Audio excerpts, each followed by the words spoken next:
Well, I'm glad you asked it, and I'm glad you asked it that way, because I want to say that it's not better than any other martial art. It's better for me, which you touched on.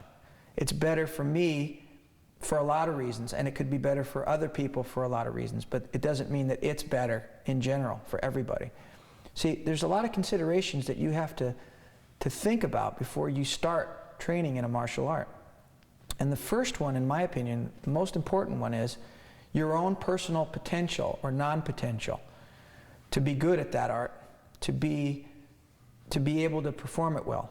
Now, a radical example would be if you were born without one leg, you might find that you're not very well suited for Taekwondo, which is a kicking art. If you were born with one, now there'll always be that heroic guy that you'll see on CNN or something else that's got a gold medal in Taekwondo and he's born without any legs or something, and he does everything standing on his hands. And bravo to that person, you know. But what I think of is your potential to be good at an art. So you want to choose an art which is best suited to you and that you're best suited to as well. So if you're a person, that was a radical example, but if you're a person with a very low coordination level, you know, that doesn't mean don't try Wing Chun, but you know, if you just know from past experience that you just aren't very good with coordination, then Wing Chun might not be the best art for you because it's very intricate. And so I would like to say, oh, anybody can be good at it, but the fact is, if there are people, they're few and far between, but there are people that just, no matter how hard they try, they just can't quite get Wing Chun, and they just never will. And not that there's many, but there are some. So you have to take this into consideration. Is my potential good for Wing Chun?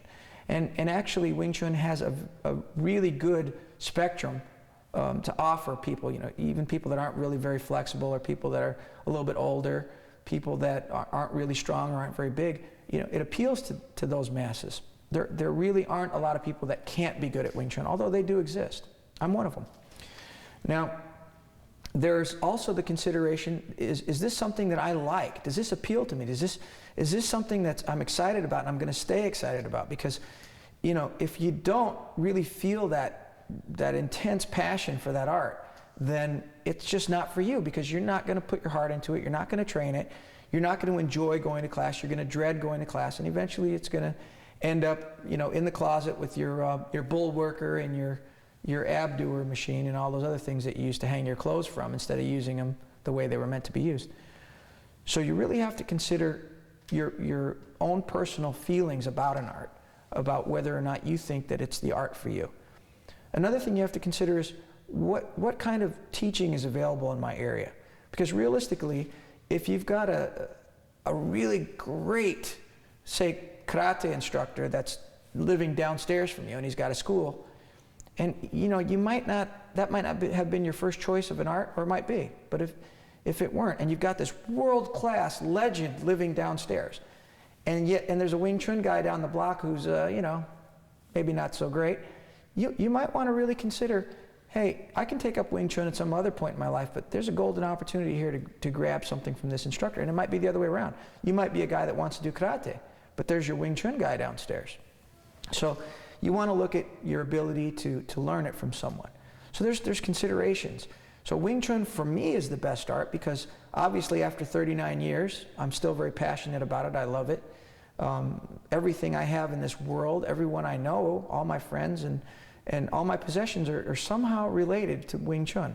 In one way or the other, I can relate everything I have and everyone I know, other than my family, to Wing Chun, somehow. Because it's just permeated every aspect of my life. So it's something that you have to actually really have a passion for, and I do. So it was really good for me in that respect. Now, you know, I'm a guy that I'm fairly decent at Wing Chun, and although some people might argue that fact, a lot of people do, especially if you read the internet. A lot of people really hate me too, so, you know, some of the guys watching this, in fact, yeah, I'm one of them. But, you know, I'm fairly good at Wing Chun, and I might, if I had taken up judo or something like that, I just might have been the worst judo player ever, you know, but yet I could be pretty good in Wing Chun. You know, a guy could be world class at one martial art and just terrible at another. So for me, Wing Chun was the art. It was the passion for me. And it's brought me a lot of good things, and not to say I'm this deadly fighter or anything, but anytime I've had to use it, whether in training or in actual self-defense or in my line of work, which is in the security field, it's never let me down. It gives you back whatever you give it. Wing Chun, in fact, is designed to give back the opponent whatever he gives you and then some. And on a higher level, Wing Chun gives you back whatever you give it and then some. So whatever energy and time and effort you put into your Wing Chun, you get it back with some, additional interest.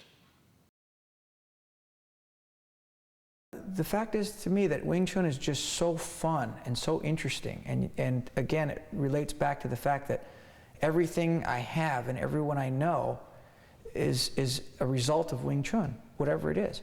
So I find that Wing Chun drives me because it's actually so embedded in my life, that it's like you're married to it. It's like what keeps you married to your wife. I mean, it's that there's love there, and you love something, and it's such a part of you that you really can't stop. Like you hear about these guys that retire from work and then they just keep showing up, or they just don't know what to do with themselves. And so Wing Chun is just so interesting, and it's so fun, and I enjoy teaching it, so much that one of the biggest kicks I get is, for example, I went to Baltimore this past weekend, and did a seminar there. And I taught some guys that have been doing Wing Chun for a long time, though not CRCA Wing Chun. And, I'm one of these old guys. I'm kind of like when you watch these episodes of Star Trek and they find this planet and there's this one old wise guy that's still living there, and they ask him all the secrets of life. Well, to some of these young guys, I'm like that guy. Even, that sounds like I'm bragging, but that's how they look at me. I know it because they tell me. And I so enjoy that position, that sort of like, try you must, become a great fighter you will. I kind of do that. I sort of am able to, because of all my years of experience, I can sort of teach them things about Wing Chun that they just didn't know, that never occurred to them, and that once the light goes on, I just love watching that light go on. It's like it's so fun to give that to someone who really deserves it and never had it. A lot of guys just didn't have the opportunity to learn Wing Chun correctly, or they didn't have a good teacher, or didn't have a teacher, period. And when you meet these guys, some of them have been doing Wing Chun for 10, 20, 30 years. And they'll ask me a question about one of the forms or one of the principles, and I'll say something, and I'll just watch these guys in the crowd. I'll just watch their eyes light up, and I'll watch them you can almost see that light bulb go on over their head. And I really enjoy that. I mean, that is a large driving force of why I practice Wing Chun. It's very gratifying.